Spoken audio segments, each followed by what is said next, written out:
Good.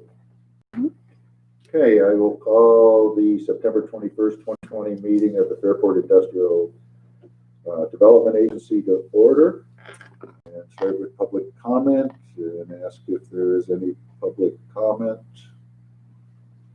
Hearing no one, seeing no one, I'll close the public comment portion and move to approval of the August 17th, 2020 meeting minutes. Motion. So moved. Second. Any comments, corrections, or discussion regarding those minutes? All in favor? Aye. Aye.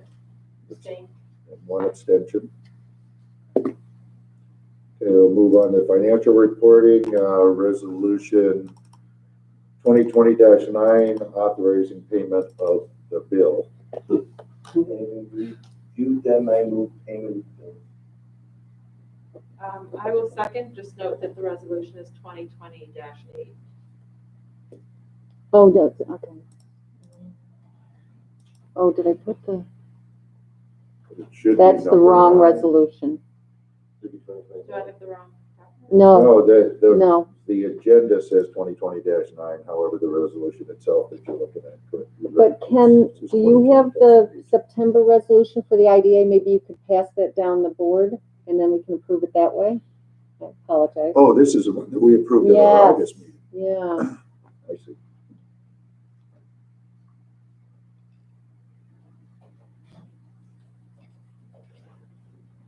Says 2020-9. Yes. If you could maybe just pass that down and then we could approve it. Thank you.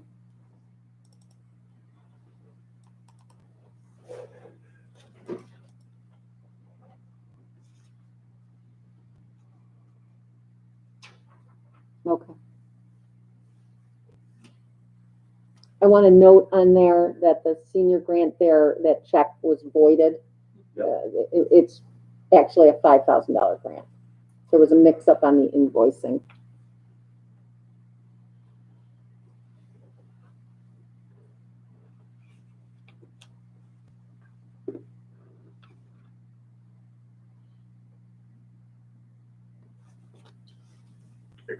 Thank you. So with that all straightened out for resolution 2020-9, we have a motion and a second. Any more discussion? All in favor? Aye. Aye. Okay, going to cash and investments. Mhm.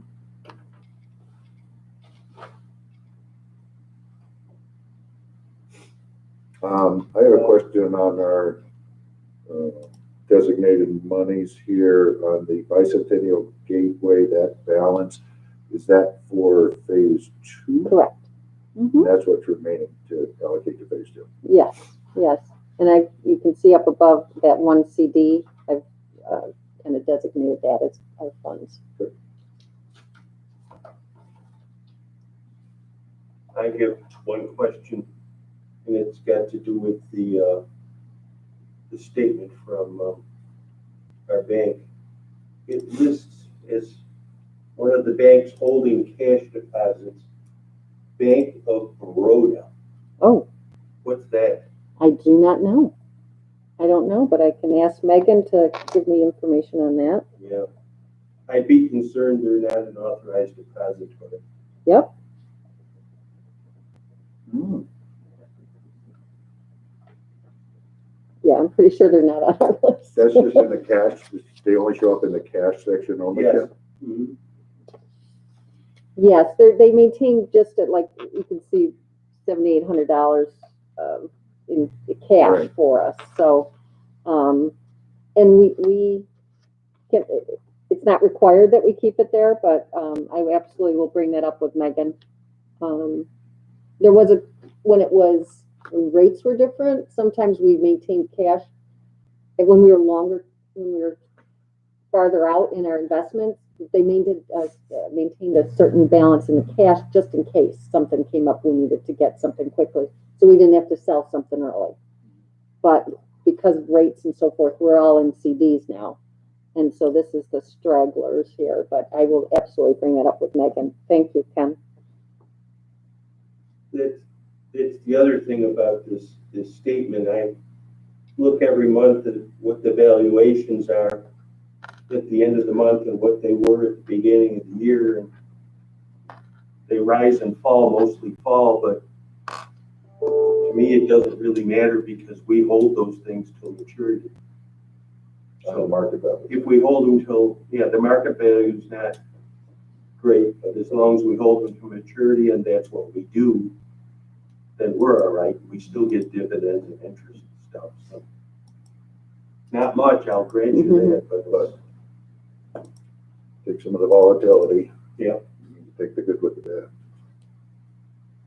All right, that's that one, the P&L statement. Any questions there? Okay.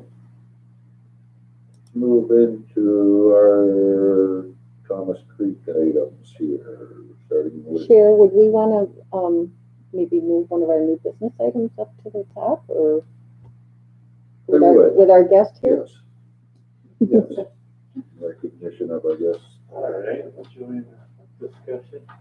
I'm just getting back at you, all the meetings I've had to sit Oh. You even know us here. Hi, Don. Yeah, let's move up the economic development study update from new business. Don Netzger is here from SWBR to give us an update on the project. And we did get with our board package the memo of the vision and SWOT discussion summary that was done. So we all have had a chance to take a look at that. Right. One of the things at our earlier meeting when we did the visioning and the SWOT was we wanted to have an opportunity for other board members to weigh in on that as well. So that's why it was circulated through the board package in case you had some other additional comments to add. Yeah. Yeah, so I don't know how much time you want to spend on this, but I'll just run through a couple quick things with you, and then if you have more questions, I think the vision and SWOT was kind of one of the main topics that we wanted to kind of make sure you understood what we did and how we're going to use it. But there's kind of three primary components to this study.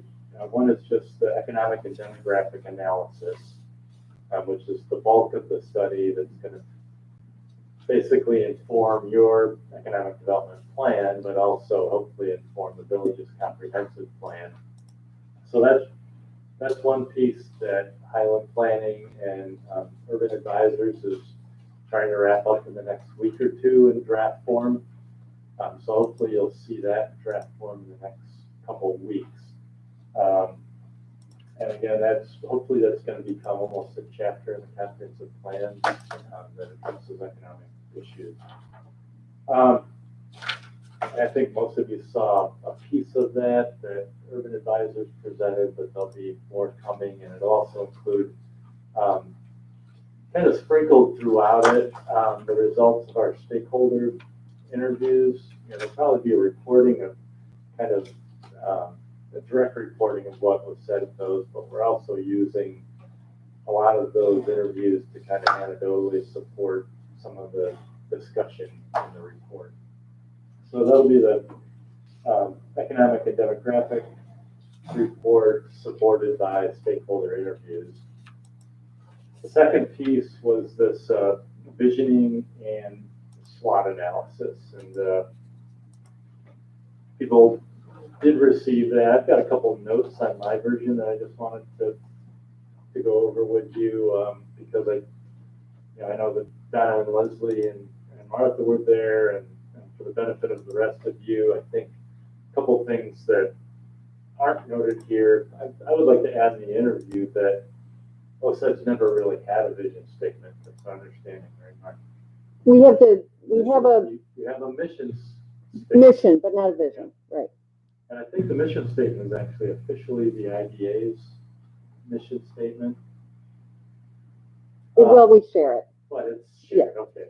So this is kind of a first time vision statement and Sue Charlin does kind of define the difference between a mission and a vision. Mission is kind of what you're doing well right now, but the vision is where you want to go. So the other discussion we had about the vision statement not only has not been done yet, but how it relates to the village's vision statement. And I think what we talked about at the last meeting, and at some point you guys all have to agree on this, is that OSED's going to have their own independent vision. It's going to be different than the village's vision that comes out of a comprehensive plan. And the work that we're doing now is not intended to define your mission statement or your vision statement yet. It's to have a discussion about the vision. I think it should feed into the village's vision as part of the comprehensive plan. And I think after the village finds their vision, then this board, as part of your economic development plan, maybe commits to a vision statement that can be informed by the villages. So the village's vision statements up here and kind of the activities that are going on in the village are informed by that vision. It doesn't have to be the exact same. We're hoping that they're not in conflict with each other. That's how we kind of see this vision statement being used, is not to finalize it as part of this, but to use it to get a start. And then as the comprehensive plan comes up with a vision statement, then you can use that to, inform finalizing your vision statement. Hopefully that kind of sequence makes sense to people. So this piece here has a bullet list that came out of that has to do with that basically answered several questions. One of the things that we'll be looking for, particularly from folks that couldn't make this, is are there things on this bullet list that you definitely agree with and want to highlight or emphasize, or that you disagree with? We want to get that feedback from you. A couple qualifiers that I had in terms of the first question, what would your community be like if you had the power to make it any way you wanted? The first item was kind of less vehicular traffic, and I think there was some discussion about, is it the traffic, or is it the congestion, or is it just more efficient circulation and transportation that we're looking for there? Another bullet that I just kind of wanted to highlight, where it says, is it more like an urban walkable neighborhood like Brooklyn, I mean? I think it might be good to kind of talk about density as part of this vision statement, because I think it is something that's going to be, a discussion as through the comprehensive plan process that's going to relate to zoning and other kind of land use issues that. So I think if people could think about, whether it's just similar places or if it's more technical, like units per acre or square foot. I think, number of stories. I think this whole density discussion, is an interesting topic, and I think it's going to be a topic of the comprehensive plan. So those were just a couple comments on the bullet list. So hopefully everybody can, in the next maybe week or two, try to redline this individually and try to make sense of that. On the strengths, weaknesses, opportunities, threats, I'm assuming most of you have gone through this process before. One of the discussions we had was that, I don't know, we did spend almost a couple hours, but by the time we got to opportunities and threats, it's getting late. And I feel like opportunities is kind of the most important item of the SWOT analysis. You're basically looking at how do you leverage your strengths, how do you overcome your weaknesses, how do you mitigate threats. So what we did ask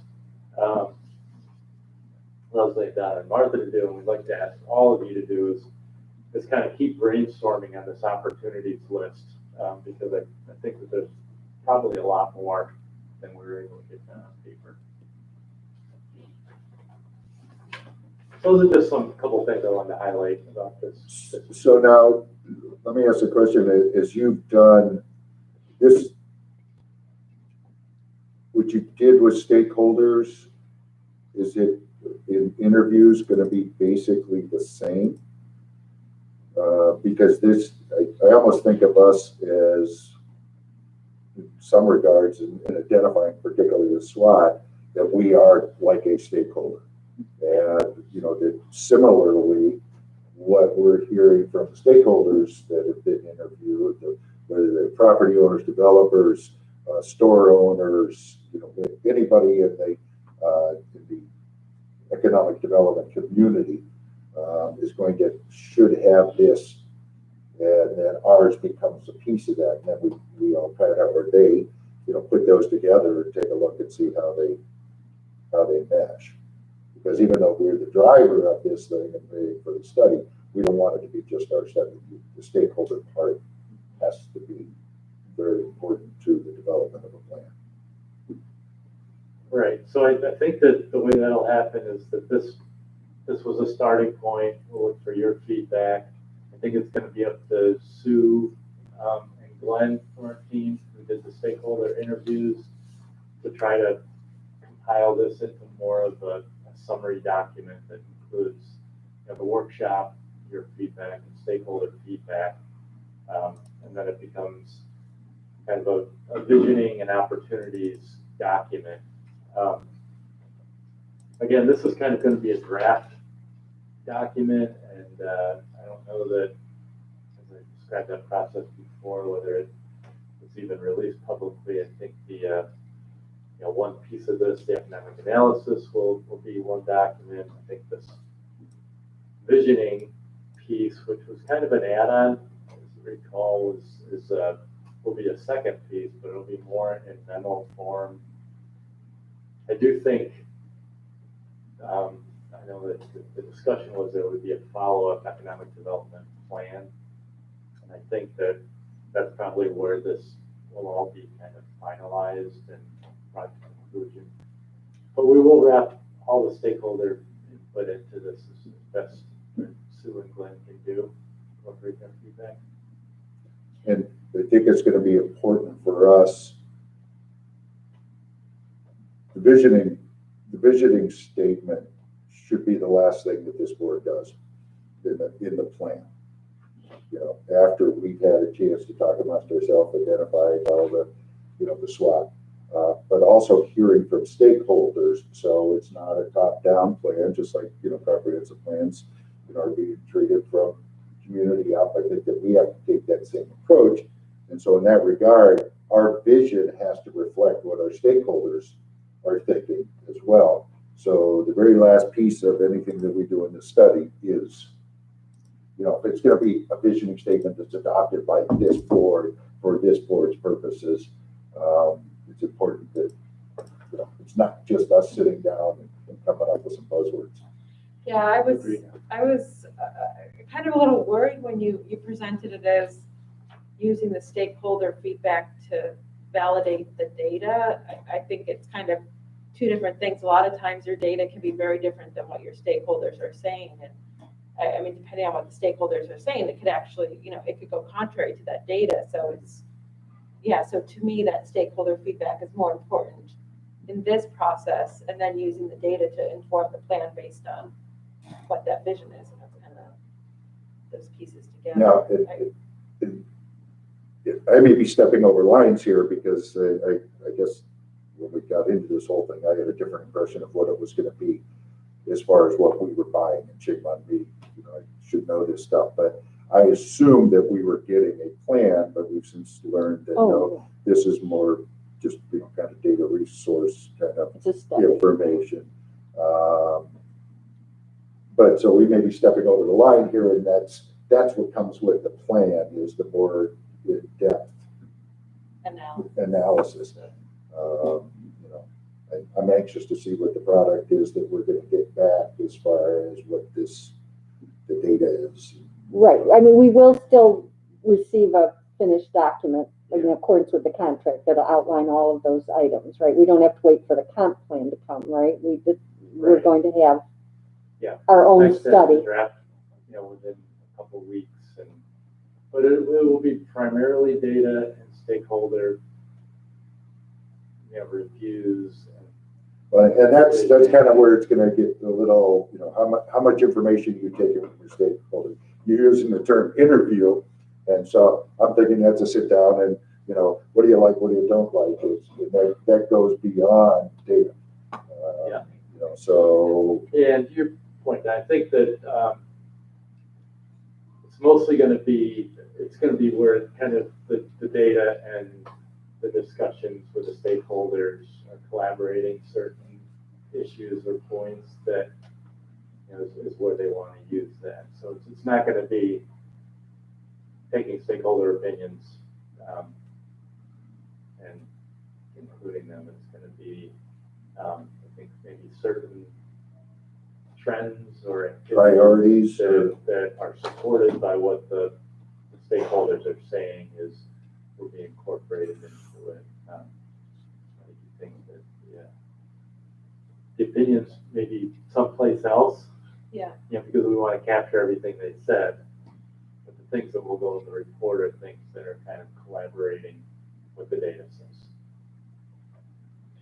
Because we're gonna have to see what that looks like when it comes out and see what our needs are, and if it's giving us what we need, or if it's not, what else do we need? Yeah, so I think that the way we understood this, and we've been deciding this, is that that this would be the existing conditions portion of a study that was typically done. It's not going to include the recommendations part of the study, which would then follow. So this kind of existing conditions would inform the comprehensive plan, and then I think you have the benefit of doing your plan after the comprehensive plan has been prepared to be informed by that as well as this data. Well, and Hopefully it'll I'm be just good. going back to the contract though, and I mean, it does spell out specific things that we're looking for. Sure. Infrastructure assets, a special area analysis, demographic data, and so Yeah. forth. So is a deliverable. That is. Yeah, So okay. it's kind of an analysis of the existing conditions. Mhm. And so it's not just going to be data. It's going to be the data and some analysis of that data.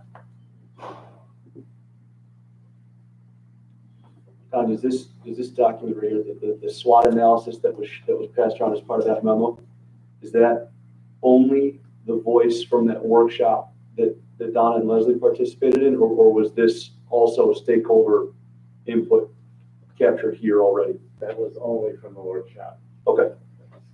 It was kind of the recording of the boards. Okay. Yeah, and I think we felt that that may not have been representative of the rest of you. So Yes, sir. for you to kind of review and provide additions to that. I just filled out my comprehensive plan survey to a lot of the same things here. Yeah.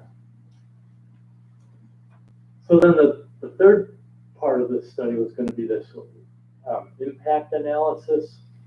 So the impact analysis was going to be kind of a geographic information system analysis, looking at the village-wide tax parcels, and it will be kind of a build-out scenario. What's the kind of the end use if the village was built out the way it is, under current zoning conditions and regulations. But then we want to shape that by certain, changing some variables. And one of the things that we need to have a discussion kind of here in the near term is what some of those variables might be. Things like, is there a residential zone that you might want to include accessory dwelling units? Is there, a certain zone that you feel should be mixed use instead of commercial, or have a higher density? There's different ways we can test that build out to see what the impact might be. So I don't know if this group has thought about that impact analysis and what you think some of the variables might be. If not, then what we'll do is propose, a few variables to test based on some of the background work that we've done and, some of the trends. I imagine Glenn probably has some suggestions based That's on an his idea. work. So what we might be able to do is put together a list of, Here's what it would look like if 8 X. to 10, Yeah. different things, and then maybe you could take a look at those and see what you think the top 3 or 5 or something variables might be that you would want to test or. So we'll plan on taking a first shot with that, unless anyone has anything in particular that they want to. No, we have not. The other thing I can think of is kind of like, I don't know if this is what you mean, but like green space or public, like park use recreation space. I mean, I think, you said these improvements on the Southwest Bank have really attracted a lot of people. And I think with this pandemic, people are eager to get outside to use space. I mean, even more so than ever. I mean, even 2 years ago, the way the canal was packed on a summer night was impressive. So I think that has to be some analysis there. That's a good point. Something like that might look at vacant and underutilized lands, or if you took those out of the development pool, if you change the zoning Gotcha. and said, if you wanted more, if one of the goals is, more open space, you take a look at vacant properties and figure out how you take those out of the development pool and what's the impact.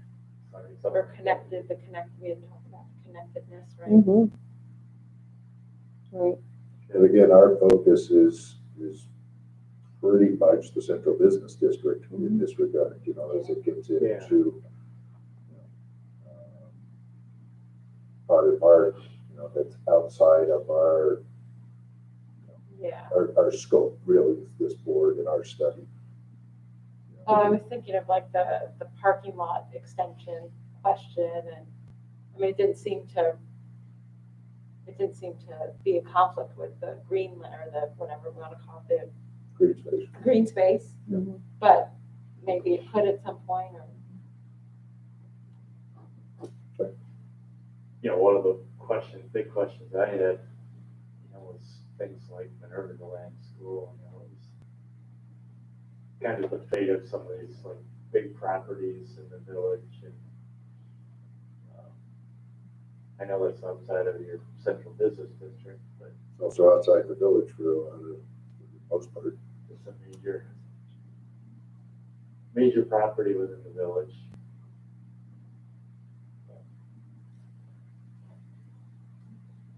So I think But we the want whole density discussion too, I mean, if that's something that you guys want to give more thought to, and we saw those density like Brooklyn, that's different than the existing density. I'm not exactly sure, it's probably different than what the existing zoning is as well. We could test some different densities. Yeah, and in tradition, or in past plans, the central business district was always looked at as being dense. It should be dense, and as new buildings are build them up to the street for that kind of urban neighborhood feel. Still being a neighborhood, but the urban center of a Brooklyn, so it was always approached that way. Get maximum density in the central business district. So those are previous plans the way that they were. So. Well, is that one of the things we had discussed during the SWOT analysis was like trying to like a vision of having like 100% occupancy rate, right? Like all those buildings on Main Street are occupied, and those businesses. Is like you don't worry about density until you get that occupancy, or do you worry about density before that, or you know what I mean? Like density seems to be like an issue that assumes that there's a growing demand and you want to make it more dense, where it's like we have property out there that's not occupied. So is density really the issue, or is it? It's a market, and it's really a market issue. Yes. Is there a market to fill the density, is another question. So you could do, in the build-out analysis, it might tell you if you built the village out to a certain density, then, what's gonna be the resulting number of square feet of retail space or office or residential units, and then you might look at the market and say, well, is that a 10-year absorption rate or a 50-year absorption? How long is it going to take us to fill all that Okay, space? And then you might say, well, let's start by looking at a smaller geographic area and build the density there, or reduce the density if it's not realistic. I think I'm big on repurposing, and I think that if some of these buildings, again, it's market driven though, if some of the buildings could be repurposed to make it more attractive to lease out, that would be my priority, have that happen first.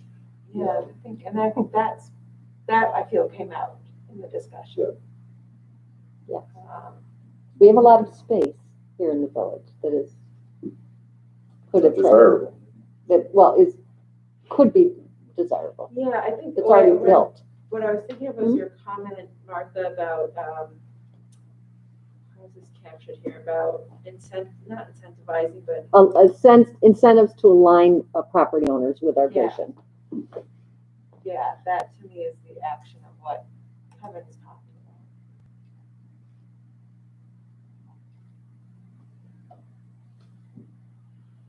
All right, well, Certainly the type of, the quality of the space is important too. It's not just Mhm. the location. Especially with housing now, I mean, we're kind of having higher housing demands, young people, and having newer housing products, or especially designed housing products. So the occupancy may be driven partly by the market, but partly by the product as well. It's not what the market wants. Right, the last time we talked, there was a question about the data that was coming out for the people that worked in the village of Fairport, because it turned out it was including all the school teachers throughout Fairport School District, because their checks came from West Church Street. Right. Is that all been corrected?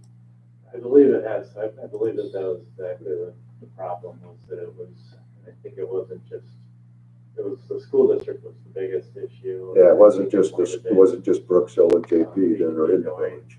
Maybe that there was also counting employees from other locations Yeah, that's what it sounded like, that were lost, so. because it was very That's all distorted. corrected. I'll check on that. All right, anything else for this conversation right now? Just a quick question about Eastview Mall as a threat. Is that kind of the idea of malls in general at risk of survival? Or is there a specific discussion point around Eastview? We talked about Eastview being a threat to our village businesses and the fact that, they may be resuming right down Main 250 to the mall when the bridge is open, as opposed to stopping and shopping at Tree Stoppers. More competition for village businesses as opposed to. That, Yes. in the last decade, that has become less of a threat, but it's still real. I mean, that's what people do. They still go there. So. Okay, so Don, thanks for joining us. Sure. We'll look forward to some reporting, and we'll go to the next step. And I encourage the board. Don asked us, for the three of us that were not at that last meeting, if you could take a few minutes to spend some time with this and get us or get Martha. Probably easiest if you just get it to Martha, Mhm. and she'll I can collect compile it. Mhm. All right. Thanks, Don. Thank you. Thank you.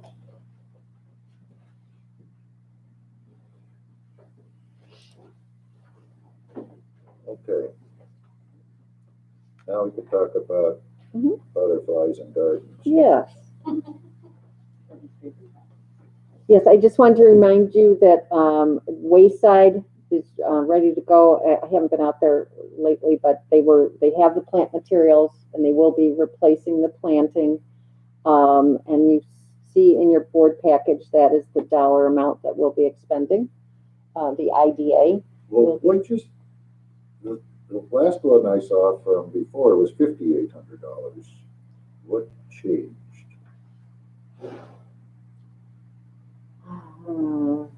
I pulled this from our last, I thought from our last. And I got confused. Okay. Because there were so many of those that went back and forth. Yeah, I think we did go out and ask him to, I have a 717 that is for $5,880, and that one, that's also What's the date on 717. that, It please? says 3M on it. okay, what's the date on it? Same date, 717. Okay, so, oh. Are the number of plants the same? This one had the plant breakdown. The one that we're looking at does not. Okay, Martha, that has your name on it. yeah. Okay, so that was that, and then as you recall, we asked him to go back out and look at we asked him to go back out once again and see what had come back. And so on, But he didn't change the date. maybe that's what it is. So I'm looking at an email from 8/18 that, gosh, sorry guys. I know. I apologize. What am I? This one is a lump sum. That's the unit LS means lump sum, and he's saying approximately 335, Okay. approximately 175. That particular one, dated the same date, has Yes. an itemized list. Yes. So I guess my question is it $6,800 or $5,800? You're absolutely right. And let me look at this one. I can't even find. This one does say maintain, which I thought they weren't going to do. Well, this is for the balance of the year. Yeah, they both do. Yeah, and it's not, yes, it's just kind of their warranty period maintenance.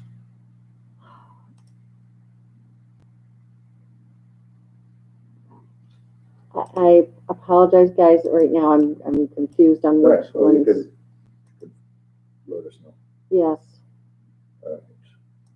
So, as Martha said, the IDA is paying for that. I had a conversation with the village manager. I don't know if this was before last meeting or I think it's since Subsequent last. I think it's, meeting, yeah. because it was while you were away on vacation. Mm-hmm. Before Martha left, she sent Brian a copy of this, and so then she was gone. So I ended up talking with him about it, and he says, "We just don't have the money. We're in budget crunch. I'd like to work with you, but I just can't pay this." So it's not surprising. He said, "Look, we could work with you on it." Since that time, I let Martha know that, and then since that time, I talked to Brian recently, last week, and said, "Okay, I know you can't do that, but let's work something out with in-kind services. What do we need in one of our properties or as an IDA? What might we be able to get them, to partner with us on?" And he said that would be great.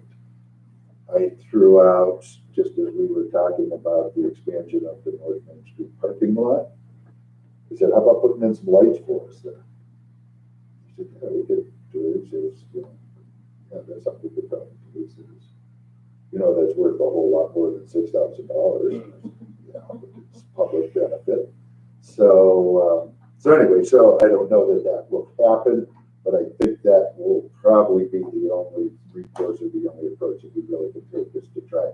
And now whether that's something we're going to talk about Thomas Creek Boardwalk, is it something there, an improvement, something that they can do with their services and not have to take, extra money out of the village funds to pay for something. And I get that.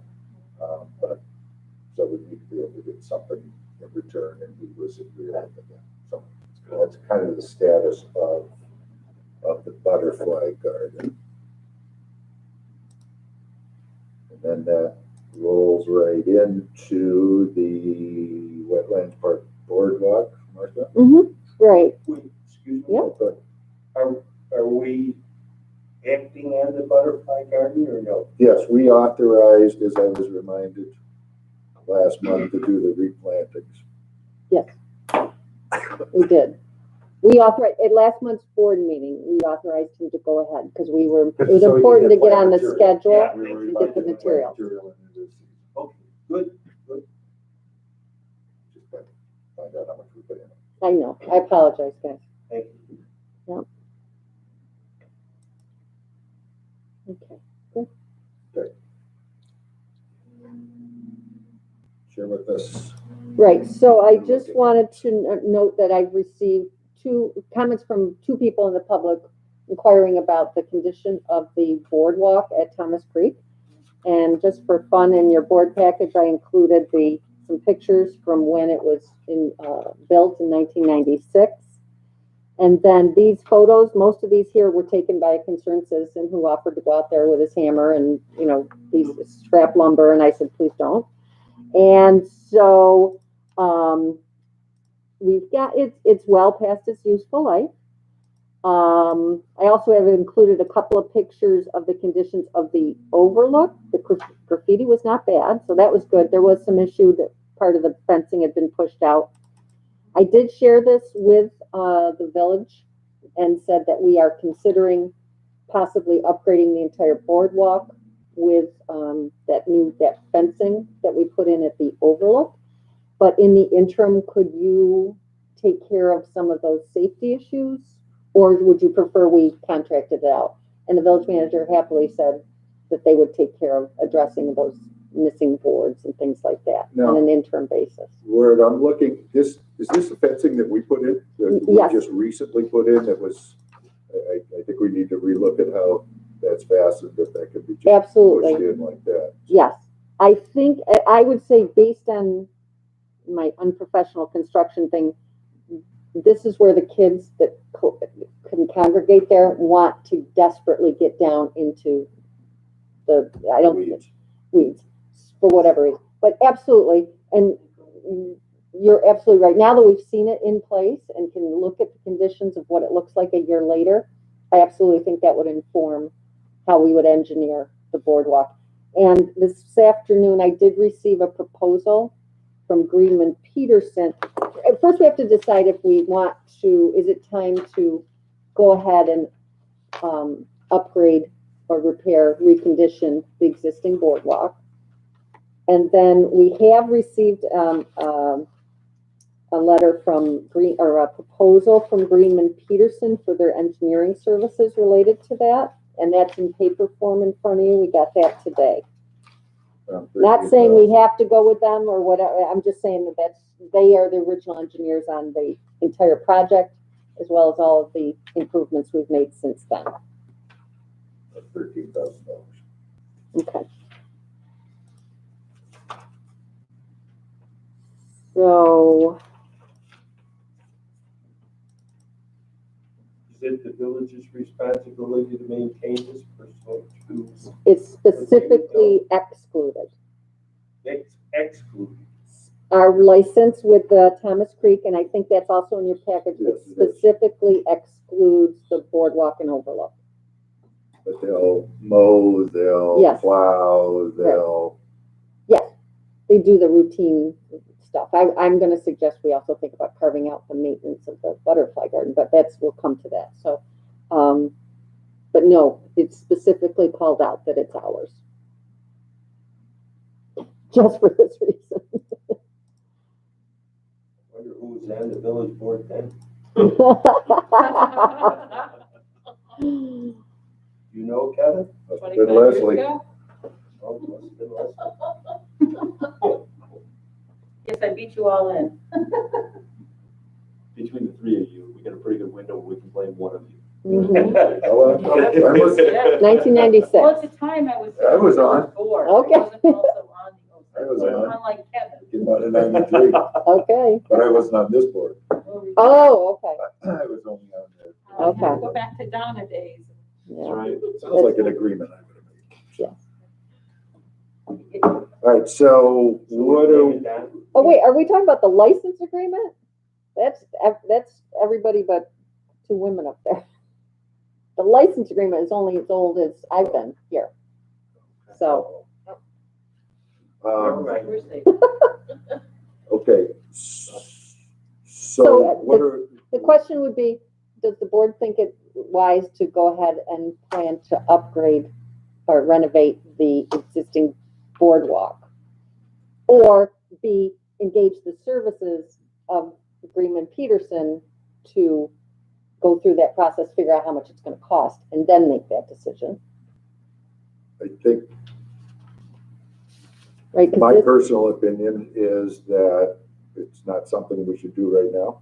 I think that we need to look at that in our planning session in conjunction with other projects that we're considering, like parking lot improvements and things like that, and put it in.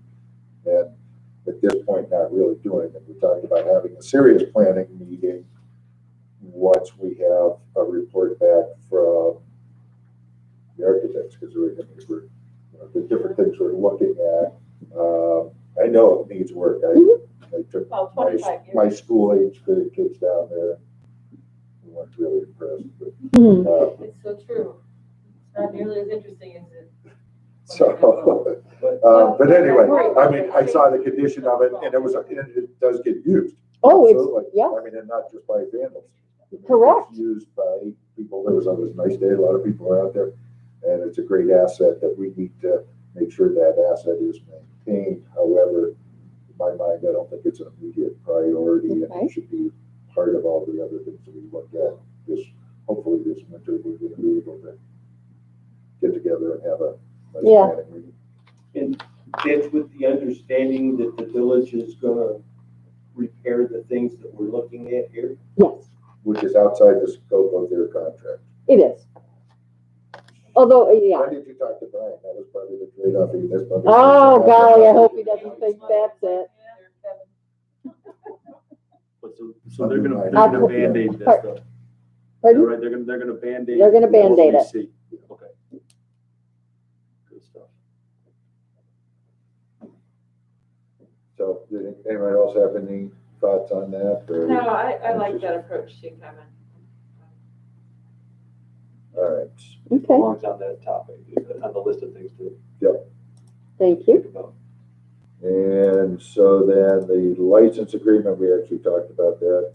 Right, I just wanted to put this back in to talk about, whether we want to, carve out the maintenance of it and, contract directly with a landscape firm to maintain the butterfly garden. And I would also say we should also do the same for North Main parking lot for our improvements there. They're woefully neglected, I think, and aren't doing what they should be doing. So I think there's an opportunity, but we can talk about that later. But Yeah. So we get I think parcel to- given the investment in the butterfly garden and the pressures on the village in their current financial situation and so forth, and I think it's wise to protect our investment to have some type of carve out of that. Have the auditors ever recommended like setting up a maintenance fund for any of the property? Not that I can recall. Yeah, but to that point, Donna, we might want to, as we're evaluating, when we're looking at projects and what, we kind of stop at construction costs. Yeah. But it may be a good idea for us to add something like a maintenance line item to that. So, Mm-hmm. That would apply to all our properties. Yeah, Yeah.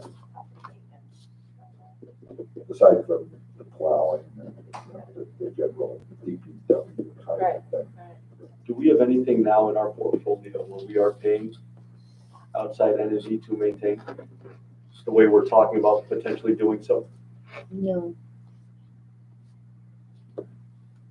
It makes sense to have it as a line item to consider for sure, because it's cost, even though it's not immediate or instant. I mean, the village, you It's know, our asset. everything we license to the village, they're maintaining on, the regular maintenance. But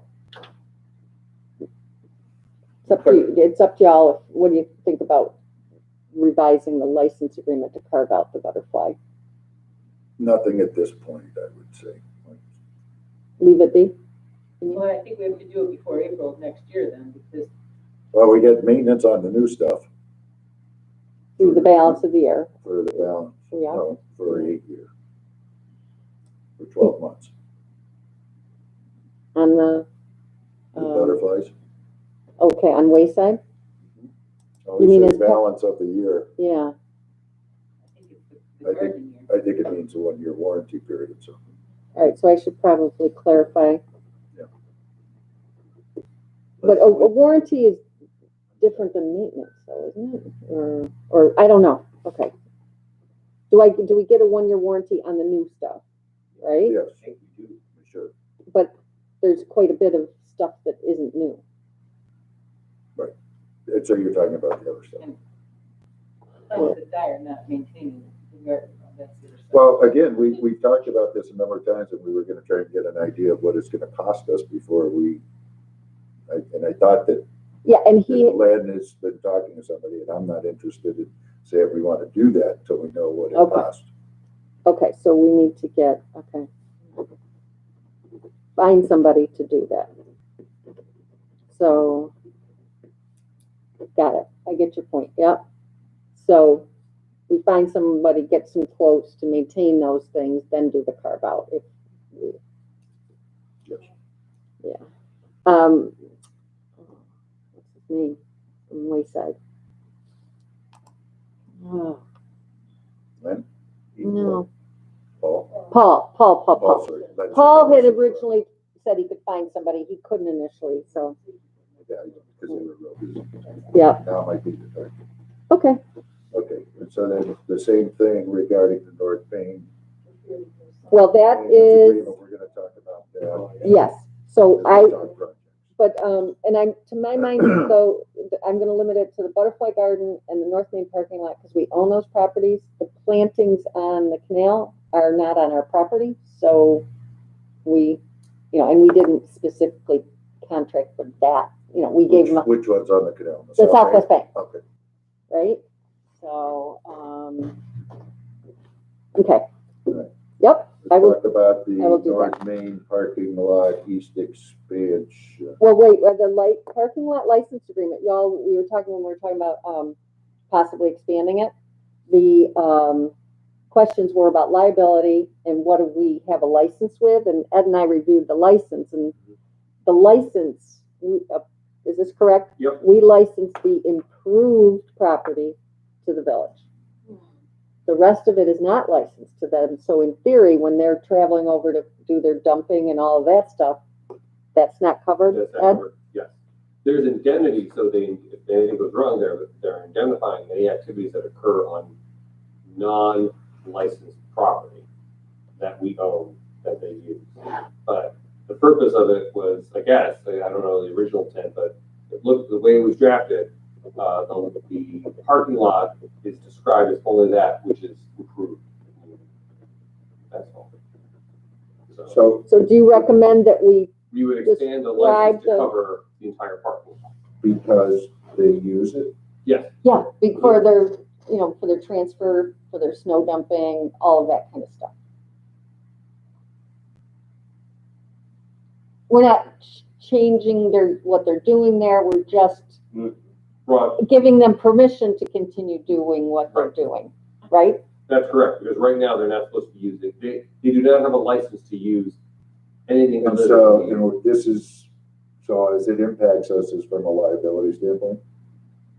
Potentially, I mean, they gave indemnification to cover us, but the issue is they could always, the issue would be that they're using property that they're not supposed to be using under the agreement, and therefore it's more exposure for the village, and it's not what the agreement is covered. And if we allow that, we might be de facto allowing them to, we're not even following their own agreement. So I think the agreement should reflect what's actually going on at the location. So it will be simply to expand the definition to include parking lot, to include both the improved and unimproved approved area.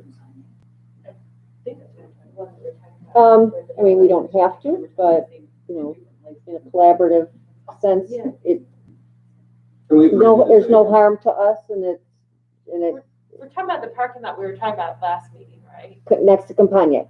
Next Yeah. two or behind? Extending it behind or the next two? Well, it's the same. All right. It is next to it. Next to It's behind the building.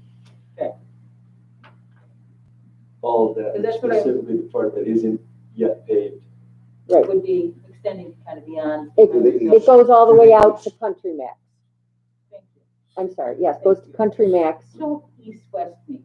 And the board or the village is actively using that land for their transfer to High Acres.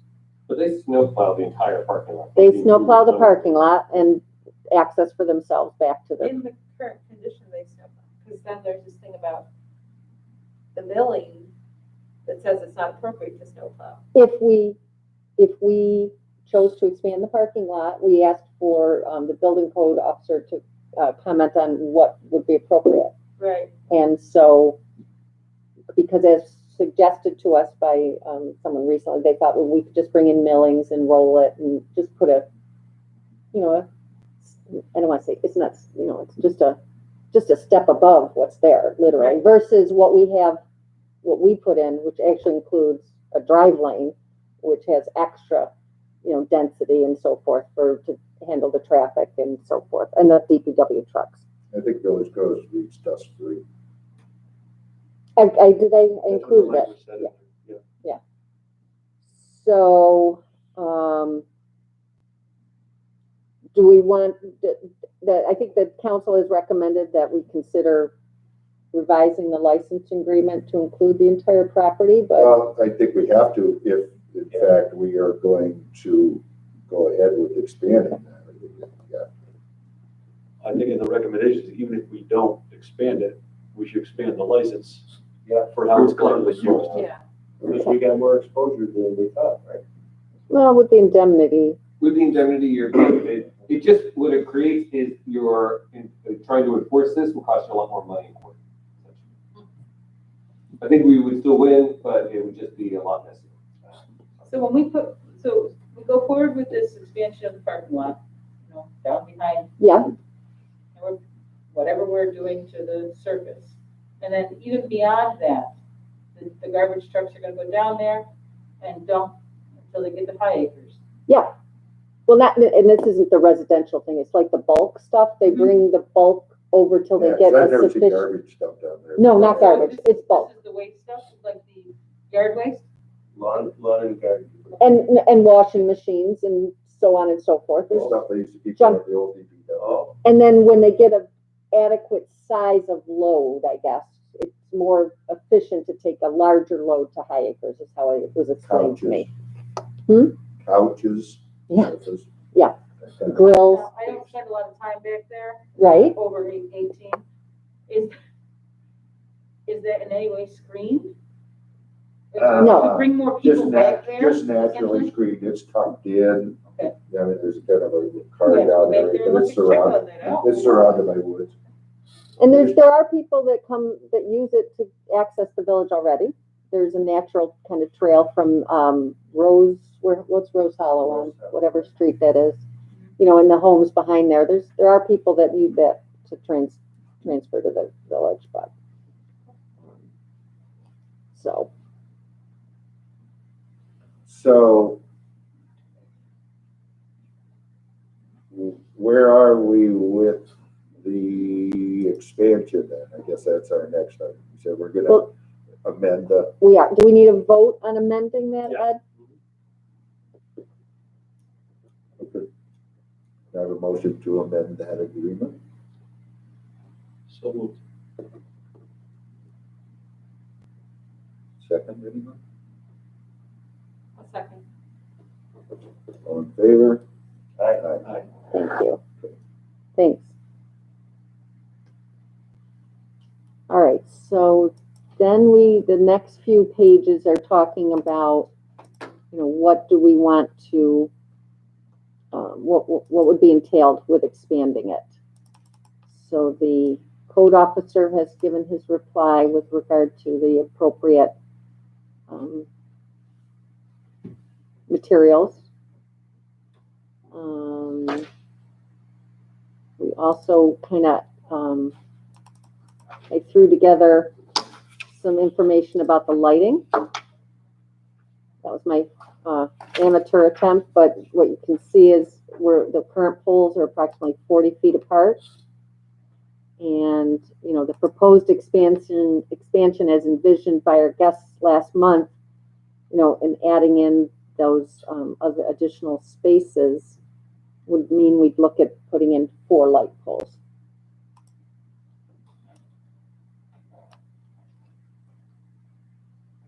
And again, this is, well, actually, they refer to it as a temporary gravel parking area, but this is, you know, as we know, the pressures on parking on the north side are increasing with the success of our the projects up there, and we want to think about, is this something that on our property should we consider adding some incremental parking? But this won't be dedicated solely to the Correct. cannery. Yes, that question, right. Mm-hmm. I was up there Friday night, and they had a small show at Iron Smoke, and I mean very small. You know, Yeah. 30 people there, Mm-hmm. and there was not a parking place to be found.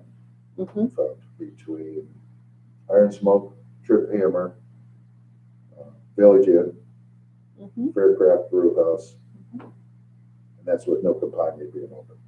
Mm-hmm. I mean, In the middle of the pandemic. it's a problem. In the middle of the pandemic, that's right. Mm-hmm. It's a problem. I mean, it's not our problem to solve, but Correct. it's a community problem that if we could do anything to help, because I don't know that there's any easy solution, especially the what's going on between the owners there and all those fences and barricades or Jersey barriers and that mess. Which is also on our agenda. Oh, say it again? No, it's also on our agenda. Well, that's item number F. But So, I mean, and tell us again, what did the Matt Lester say he was willing to contribute?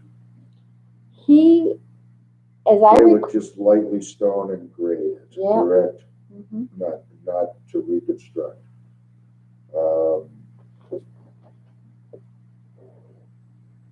And then he said he would be willing to handle the snow removal for that portion, Mm-hmm. right? Yep.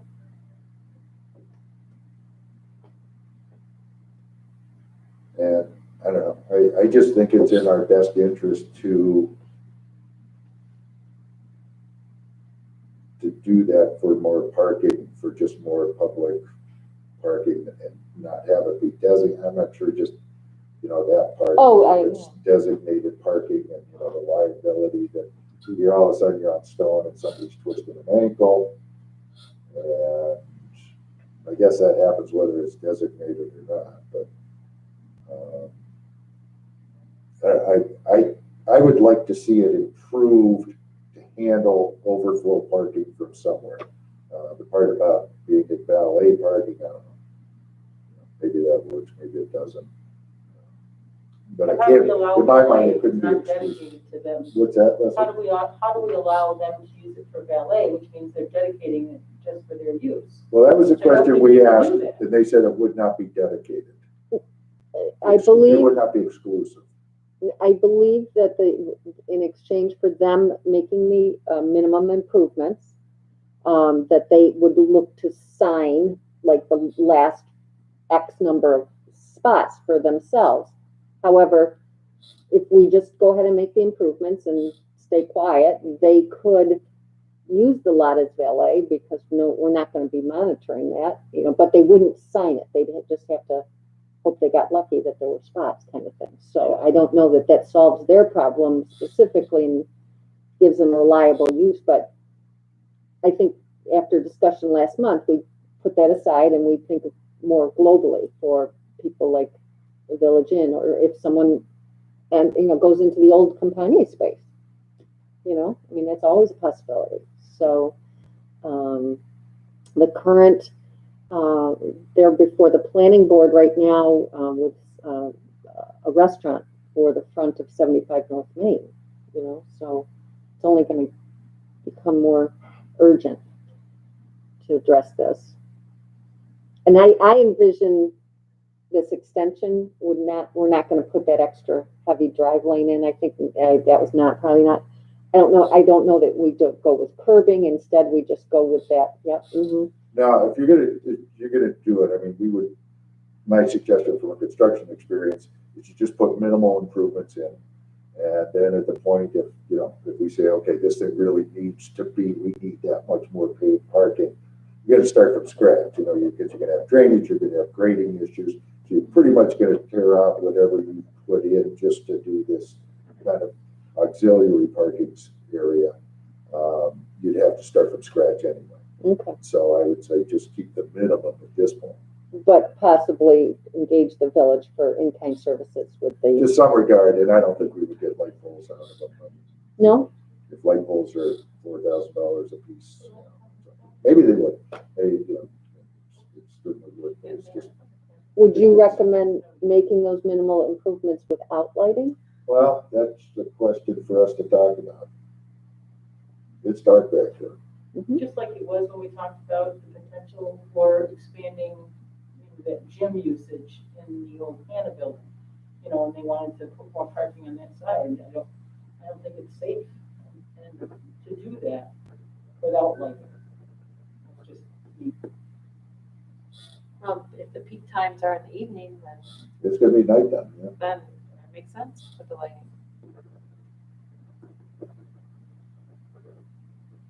And For more parking there, I think I'm against the idea of it being, even the perception of it being, this is our section.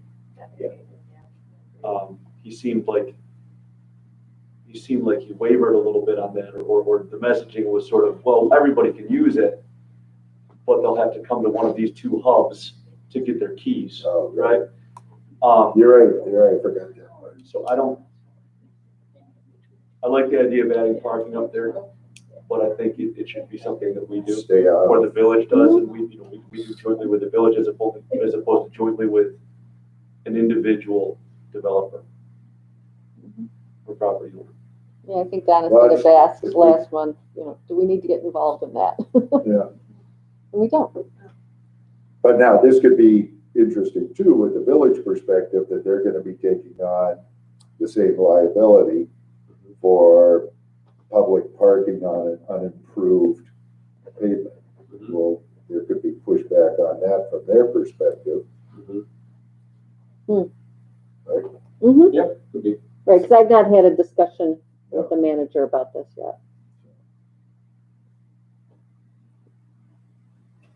And that there would be nominal maintenance increase because you'd have to plow additional. But they're already going that way anyhow. They're And not already for plowing nothing. all the way through. For the minimal value of what he was talking about doing, just grading it up and top dressing it with some stone, I think we could accomplish that ourselves to do what we're looking for, or do it with the village.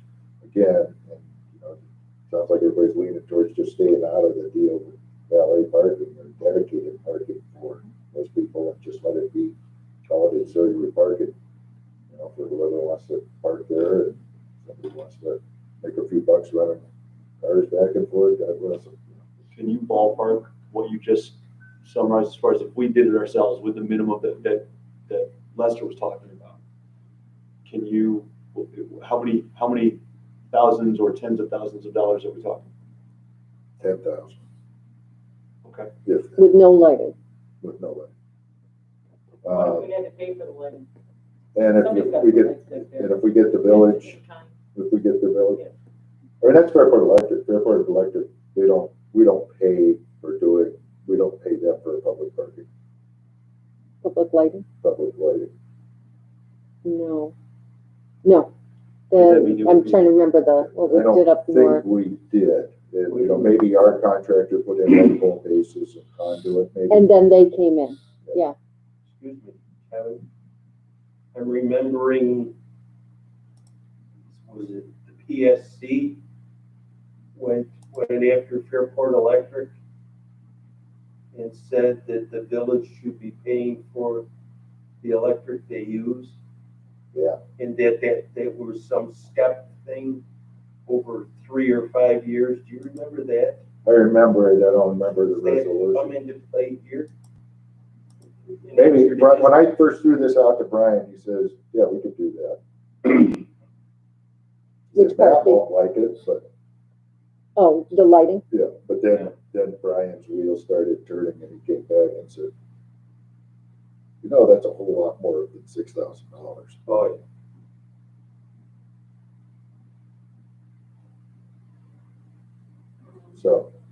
So anyway, my guess, Rob, would be for $10,000 or less, depending on how sophisticated we want to go. But if you just had somebody go in there and just put a little bit of positive slope drainage, just kind of, and it's already stable back there now. And then just top it dressing, and I would recommend the millings if we had millings available from somewhere, and just cover it with millings. Striping? Yes. Would you do striping?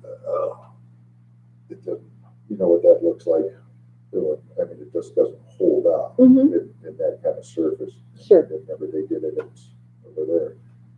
Oh, okay. Yeah. Mm-hmm. It almost just would be a free flow. The village may step in here once if we have a conversation with them, and talk about doing it. They may have some thoughts on what they want to do and what they want to contribute to. So maybe that's something we, depending on the rest of the board thinks, maybe we could just have a conversation maybe next week or something with Brian. Mm-hmm.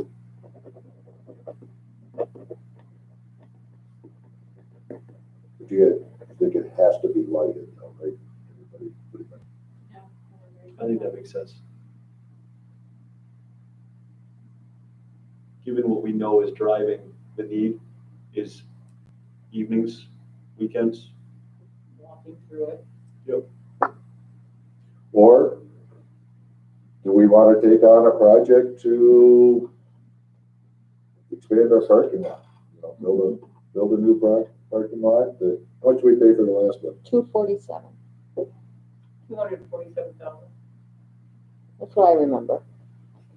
Large number. I think that one had there was a lot more landscaping involved with the hillside. The retaining wall was very expensive. The islands, a fair bit of money on landscaping. There was a bioswale they had to regrade, the creek was more involved, because Did we do those, that green space, did we do those ponding areas already? and yes. You mean where my first existing red X is? Yeah. Yes, those are there, Okay, and they work. There's plantings so we don't. those we don't have to do. So I think that's why it could be, to Kevin's point, it could be a lot cheaper, No, I'm not saying a lot cheaper. or somewhat cheaper. But anyway, is that something? Maybe this is part of the whole That's in the plan big and project plan? priorities and, Yeah. like Thomas Creek. So in the meantime, just as an interim thing, if we spend some dollar figure in conjunction with the village just to get some unimproved parking area until we can figure out where to go next. Because the That way need is everybody's going to on be board with it. immediate, right? I mean, Campagne's looking at an October opening, I believe. Existing or across Their new Okay. space. I don't think there'll be any hurry to the old combined building. So, Kevin, if we spend 10,000, is there any value left when we're done, or do we just all start right over? Or, I mean, does the grading start stay? over. Okay, No, it's strictly temporary money. okay. Mm-hmm. Okay. I mean, I just worry, just harking back to this conversation even about Thomas Creek. I mean, I just worry, when they're talking about tax shortfalls and everything, I just worry that things might change relatively rapidly in 12 months, and there might be new priorities, different priorities that For that are whom? unforeseen. The village, Oh. just the village in general and our contribution to it.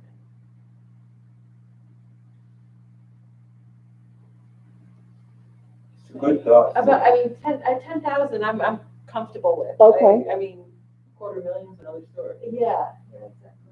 And if it turns into 260,000, I mean, and just using that 247 in mind, if it turns into 257 because we did this for temporary, I'm not just looking at it like that as a step.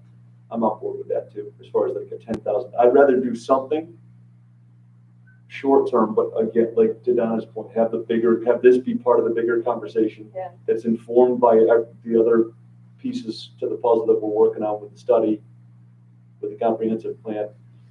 But it'll be hard to not see this as a need, right? With everything going on in the north end. But I think $10,000 now that would be lost spend if we go bigger, makes sense. Because we may not be able to go bigger right away, right? Without maybe, I don't know if that's the point you were making too, but there's going to be a lot of different areas maybe that are pulling on us to fund. Right, $10,000 to get this so that it is at least. and that's part of our planning, prioritizing.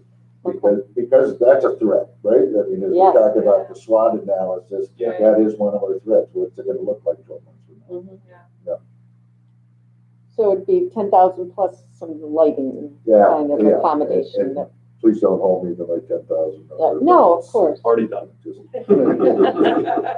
So in preparation for a meeting with Brian, should I reach out to Peter and ask him to ballpark what that minimal would be, or? No, I'd rather not, and I'd Okay. rather maybe approach it that we're looking at the village to do it, and not even put a dollar associated with it. Oh, okay, got it. Mm-hmm.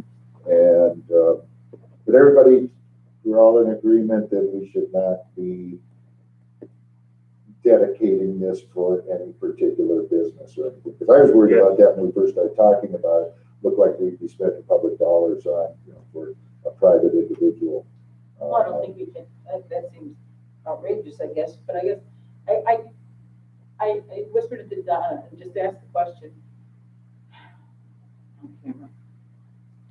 We've done lots and lots for all the folks who are coming into the cannery building, one end to the other. And,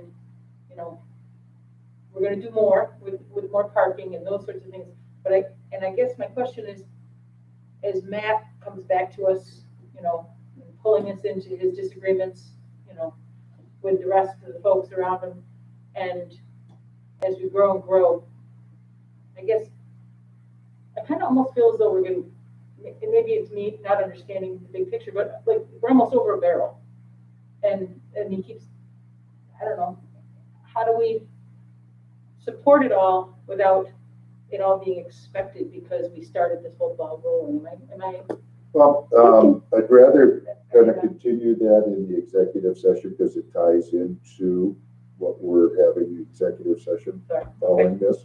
Oh, got it. Mm-hmm, And I'd rather continue that because there's a couple things that, I'd like to point out that are probably better. And I know I missed the discussion last week. So, Okay. Okay. To that end, though, may I suggest, Chair, that we take that to the end so I can end the meeting live stream? Absolutely. To go into it. So we'll go on to Absolutely. new business and come back? Yep. Thank you. Yeah, really, it's 7 o'clock. So, Wow. we're gonna have to come back tomorrow for LDC.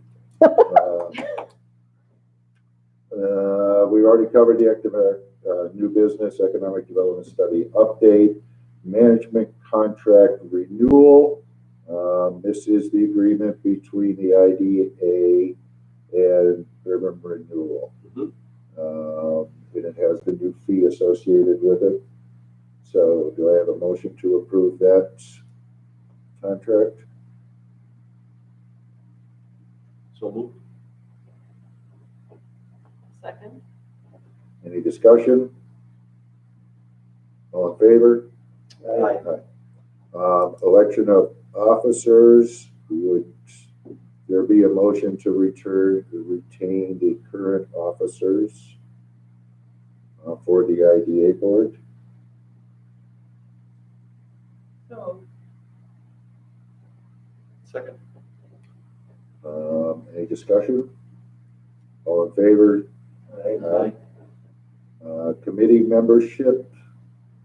The chair would like to appoint Leslie White to fill the vacancy.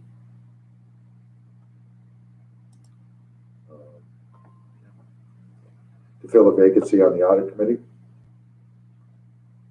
And so could I have a motion to approve that appointment? Second. All in favor? Aye. And then we have a meeting calendar that it has been proposed that the February meeting be changed until Wednesday, February the 24th. I have a motion to accept the calendar. So, second. All in favor? Aye.